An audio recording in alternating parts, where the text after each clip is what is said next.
know one thing, and understand this clearly. I'm not here to represent Barbara Jordan.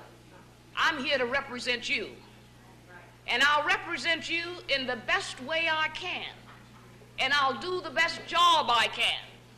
I never made any promises that I would bring about any tremendous reversals in the United States of America. But I promised you that you would have a clear, sound, effective, clarion voice on the floor of the United States House of Representatives if you elected me, and I guarantee you, you have that.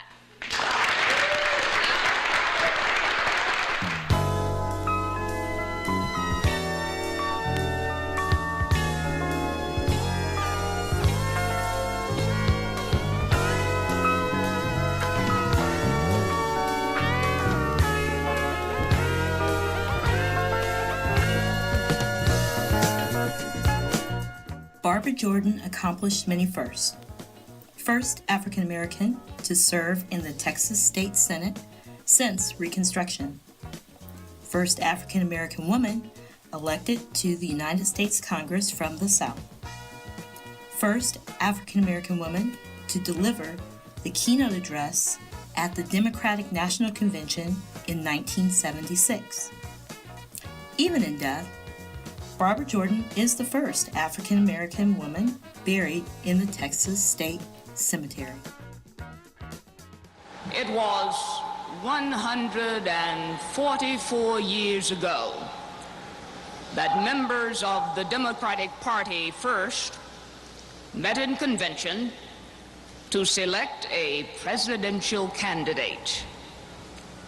Since that time, Democrats have continued to convene once every 4 years and draft a party platform and nominate a presidential candidate.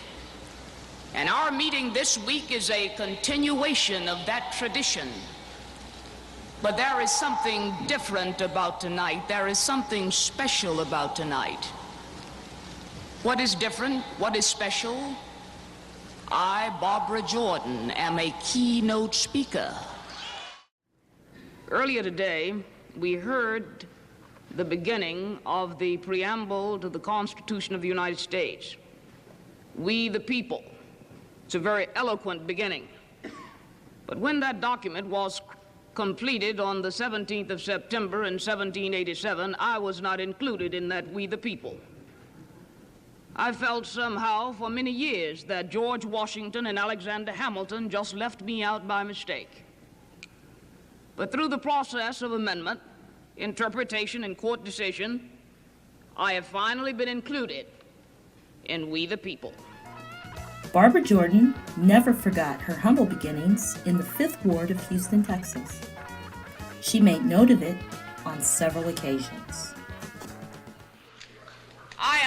I am really overwhelmed with the kind of participation that we have seen from the people from Texas. You know, right now there are a lot of people in this room, in the Longworth office building, the District of Columbia committee room, who were born in 5th Ward.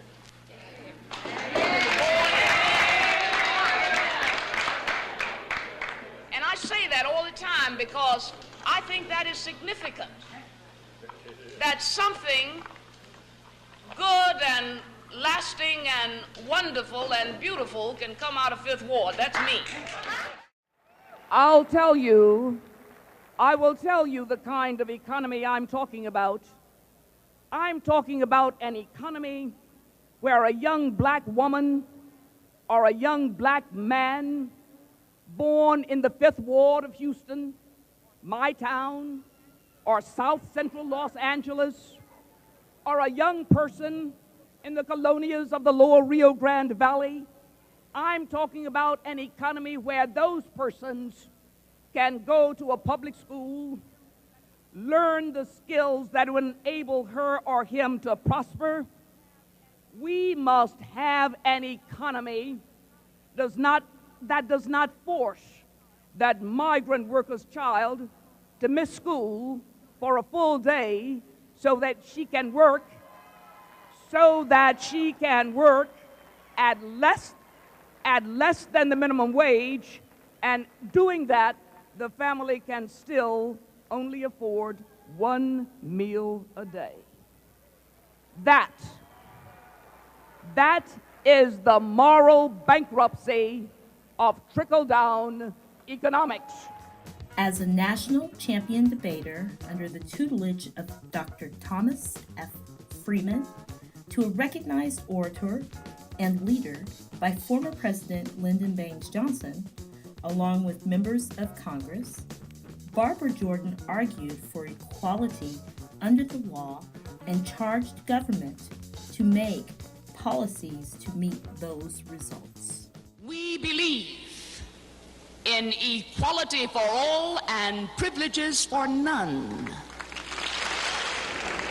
We believe that the government, which represents the authority of all the people, not just one interest group, but all the people, has an obligation to actively, underscore actively, seek to remove those obstacles which would block individual achievement, obstacles emanating from race, sex, economic condition. The government must remove them. The American dream is slipping away from those workers who are on indefinite layoffs, while their chief executive officers are taking home bonuses which equal more than the worker will ever make in 10, 20, or 30 years. A belief that each American, regardless of background, has equal standing in the public forum, all of us. Many of the issues Ms. Jordan championed then are in fact relevant to the struggles we face as a country today. Some may infer an air of history being repetitious, even cyclical. And know that there is no time to waste, because the American dream is slipping away from too many people. It is slipping away from too many black and brown mothers and their children. The American dream is slipping away from the homeless of every color, of every sex. It's slipping away from those immigrants living in communities without water and sewage systems. The American dream is slipping away from those persons who have jobs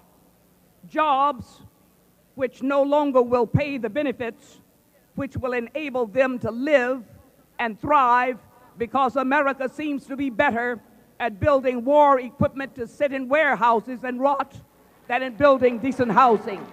It's slipping away.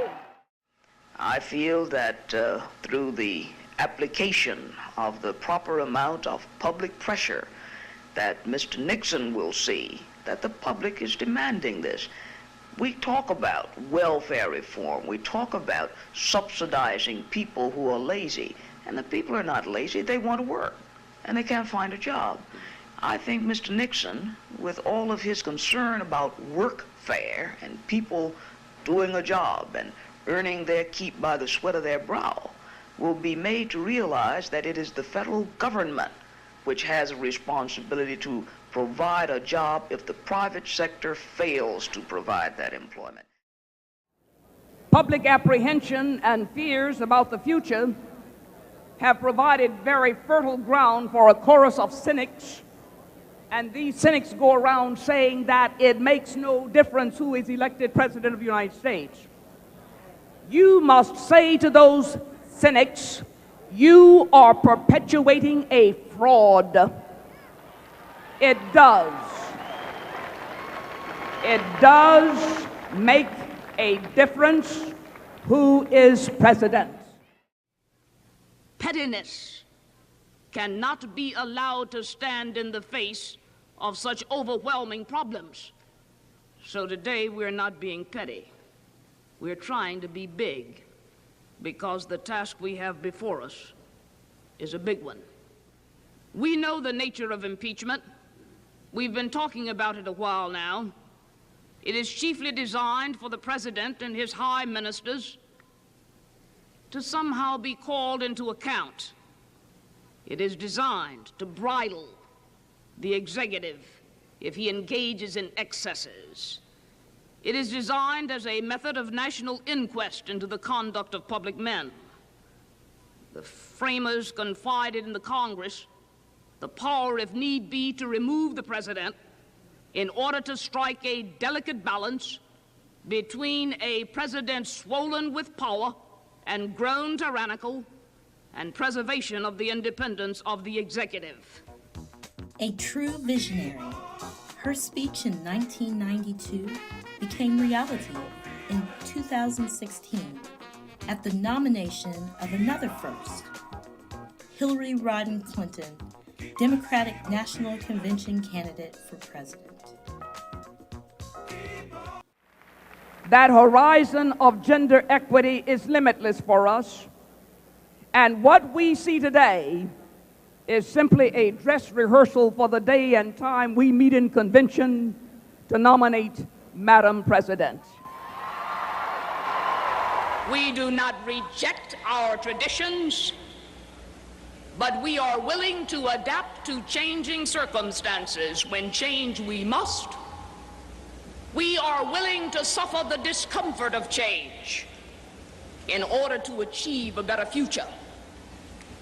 We have a positive vision of the future founded on the belief that the gap between the promise and reality of America can one day be finally closed.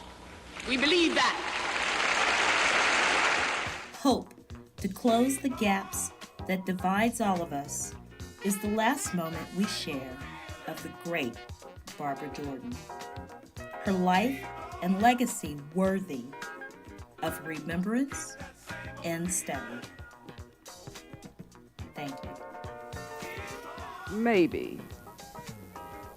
Maybe, just maybe, we Americans are poised for a second rendezvous with destiny.